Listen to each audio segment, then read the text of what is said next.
നമസ്കാരം. Daily news ശുഭദിനത്തിലേക്ക് സ്വാഗതം.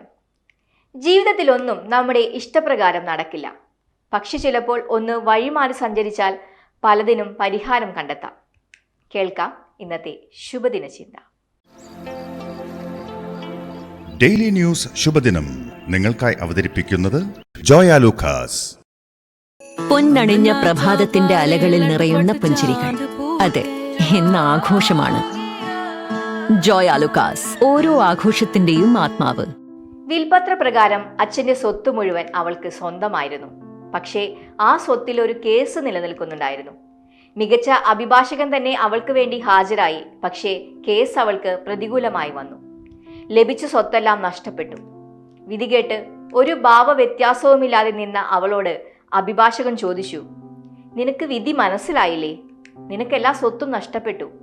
ഇത് കേട്ട് അവൾ പറഞ്ഞു, ഇതിൽ ദൈവഹിതം നടക്കണമെന്ന് മാത്രമാണ് ഞാൻ പ്രാർത്ഥിച്ചത്. അത് എനിക്കെതിരാണ്. അതെനിക്ക് മാറ്റാനും സാധിക്കില്ല.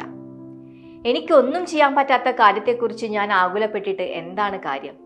അവൾ കോടതി മുറിയിൽ നിന്നും പുറത്തേക്ക് നടന്നു. മഴ മാറ്റാനോ വെയിലില്ലാതാക്കാനോ ആർക്കും സാധിക്കില്ല. രാത്രിയുടെയോ പകലിന്റെയോ നീളം കൂട്ടാനോ കുറയ്ക്കാനോ സാധിക്കില്ല.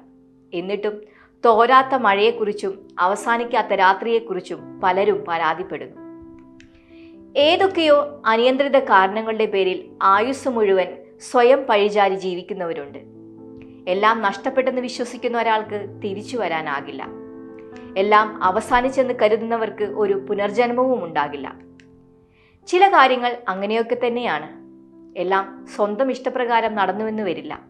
ചിലപ്പോൾ ഒന്ന് വഴിമാറി സഞ്ചരിച്ചാൽ പലതിനും പരിഹാരം നമുക്ക് കണ്ടെത്താൻ സാധിച്ചേക്കും. ശുഭദിനം. ഡെയിലി ന്യൂസ് ശുഭദിനം നിങ്ങൾക്കായി അവതരിപ്പിക്കുന്നത് ജോയ ലൂക്കാസ്.